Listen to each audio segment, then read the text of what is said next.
Halo semuanya, gue Faisal dan di tangan gue udah ada Huawei P40 Pro atau P40 Pro yang akhirnya dijual resmi di Indonesia. Smartphone ini dijual dengan harga, gue belum tahu harganya berapa karena video ini dibuat sebelum acara launching itu terjadi. Mungkin harganya bakal gue masukin di kolom deskripsi. Mendingan kita unboxing aja biar tahu kayak gimana sih Huawei P40 Pro ini. Yuk!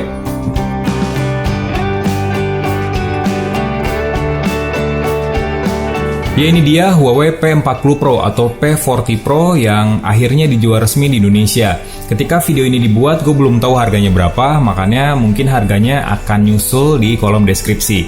Tapi ketika smartphone ini pertama kali diperkenalkan, harganya tuh sekitar 999 euro atau setara 17,5 jutaan kalau pakai kurs Indonesia. Nah, unit yang gue unboxing sekarang itu warnanya ink blue. Dan di sini ada tulisan 5G karena chipset yang dia pakai memang udah support 5G, meskipun ya pada dasarnya di Indonesia sendiri belum ada atau belum siap soal infrastruktur 5G. Mungkin smartphone itu kayak Oppo Find X2 dan X2 Pro gitu. Karena SoC-nya udah ngedukung 5G dan udah launching di Indonesia, ya mungkin nungguin 5G-nya itu sendiri ada di Indonesia. Ketika itu siap di Indonesia, HP ini udah siap untuk jalan di koneksi 5G. Nah, kita buka. Oke. Ini dia Huawei P40 Pro. Cuman akan gue simpan buat yang terakhir seperti biasa.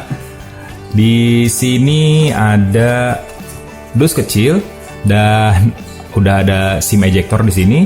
Kita cabut dulu deh SIM ejectornya. Terus Huawei juga ngasih softcase bening, ya normal lah, softcase bening biasa. Ya P30 Pro juga seri sebelumnya juga dapat casing kayak gini, cuman gue berharapnya sih sebenarnya casingnya lebih bagus gitu ya. Terus juga ada charger, dia udah support Huawei Supercharge dengan output maksimal 40 watt. Dan udah ada Type-C cable. Terus headset Type-C juga. Karena Huawei P40 Pro enggak ada jack audio 3,5 mm ya. Mulai dari P30 Pro, mulai dari Mate 20 Pro lah Huawei udah ngilangin jack audio. Correct me if I'm wrong. Tapi setahu gue P30 Pro udah nggak ada jack audionya. Nah, ini dia sob Huawei P40 Pro atau P40 Pro. Jujur ketika gue megang smartphone ini, kesan pertamanya adalah mewah. Karena gue ngeliat dalam pandangan pertama nih, dia udah kelihatan kalau peningkatannya tuh lumayan jauh dibandingin P30 Pro gitu ya. Khususnya adalah bagian layarnya. Layarnya Huawei sebut sebagai quad curve display atau lengkungan, bukan cuma di kiri dan kanan aja, tapi atas dan bawahnya sob. Nih, ini kan lengkungan nih di kiri sama di kanan. Di sini juga ada lengkungannya. Memang sih ngelengkungnya nggak kayak bagian pinggir, tapi cukup memberikan kesan kalau smartphone ini bezel-less dan juga nyaman buat dipegang sob. Karena di sini kelihatan di tiap sudut bodi itu ada sedikit lekukan gitu. Nah, itu yang bikin grip ketika gue megang smartphone ini lebih nyaman, lebih oke daripada Mate 30 Pro. Mate 30 Pro itu kelihatan fleksibnya, tapi karena layarnya ngelengkung parah, ya lumayan licin ketika dipegang. Tapi kalau smartphone ini dipegangnya gripnya oke sih. Untuk layarnya sendiri jenisnya OLED, ukurannya 6,58 inci dengan resolusi maksimal 1200p. Dan Huawei udah ngikutin tren layar zaman sekarang. Karena refresh rate dari Huawei P40 Pro sekarang udah 90 Hz. Ya nggak 120 Hz sih, nggak kayak smartphone flagship lain, tapi 90 Hz dari Huawei ini menjadi awal kalau refresh rate tinggi sudah menjadi tren di tahun ini untuk smartphone. Kelas menengah aja udah 90 Hz loh refresh rate layarnya. Terus Di layar ini udah ada punch hole. Huawei sebut sebagai punch hole yang canggih karena selain ada 2 kamera, di punch hole ini juga ada beberapa komponen lainnya sob. Jadi ada 32 megapiksel selfie kamera, terus juga ada IR depth kamera buat kebutuhan foto selfie potret atau bokeh. Selain itu juga kamera ini bisa buat smart gesture control dan juga AI private view. Jadi smart gesture control itu kayak screenshot tanpa nyentuh layar atau ngegerakin atau ngoperasiin smartphone tanpa menyentuh layar. Mirip-mirip kayak Mate 30 Pro sih sebenarnya. Masih bahas soal desain, bagian belakangnya, ink blue. Ink blue ini warnanya kesannya elegan sih sebenarnya. Dan warna biru memang udah menjadi tren di kalangan smartphone flagship sebenarnya. Contoh lah kayak Oppo Reno 3 Pro gitu ya, yang Pantone Blue, terus juga smartphone lainnya. Dan warna biru memang jadi warna yang kelihatan klasik, elegan, terus premium juga. Dan cocoknya sih memang dikasih atau dipadukan dengan bodi bahannya kaca kayak gini.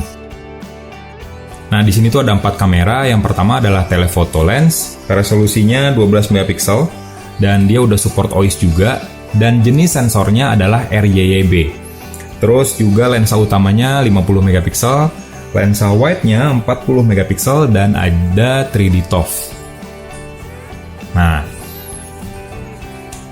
ini peningkatan cukup tinggi dibandingin P30 Pro sih.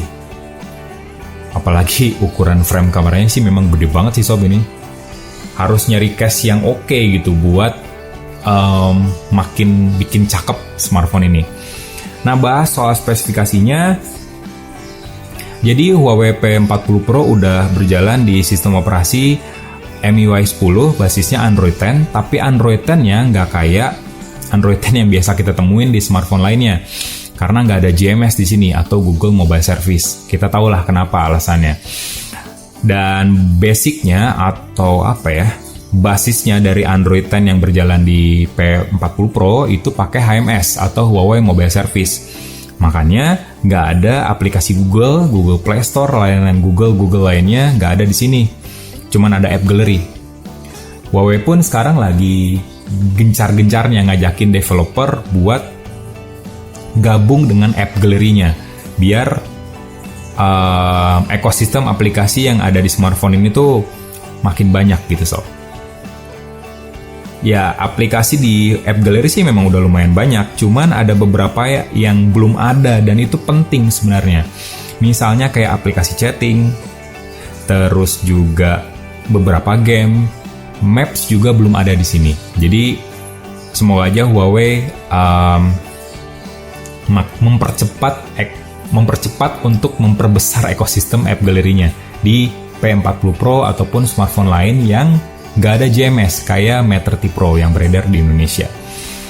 Nah, terus juga smartphone ini udah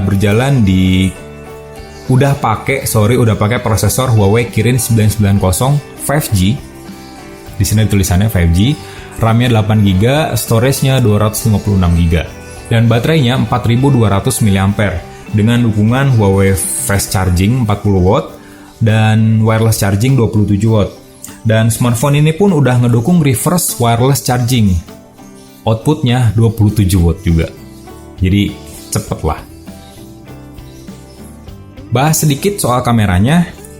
Tadi kan gue udah nyebutin spesifikasi dari kamera Huawei P40 Pro. Sementara interface-nya kayak gimana? Nah, interface-nya sendiri yang mirip-mirip kayak smartphone Huawei lainnya yang udah berjalan di MIUI 10. Di sini udah ada pengaturan 5 kali optical zoom, 10 kali optical zoom, sampai digitalnya 50 kali.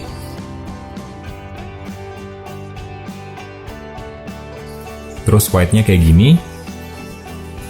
Nah, untuk videonya dia support sampai resolusinya 4K di frame rate 60 fps. Wow, ini keren. Terus untuk kamera selfie, ada mode more juga. More-nya ada slow mo, AR lens, time lapse, pastinya ada underwater, ada dual view juga, dan high res. Nah, high-res mungkin ini hal yang baru sih, karena di P30 Pro setahu gue nggak ada mode ini, belum ada ya. Terus untuk potretnya juga ada 2 mode, beauty mode dan enggak. Terus ada efeknya juga, pastinya ada super, ada circle dan lain-lain.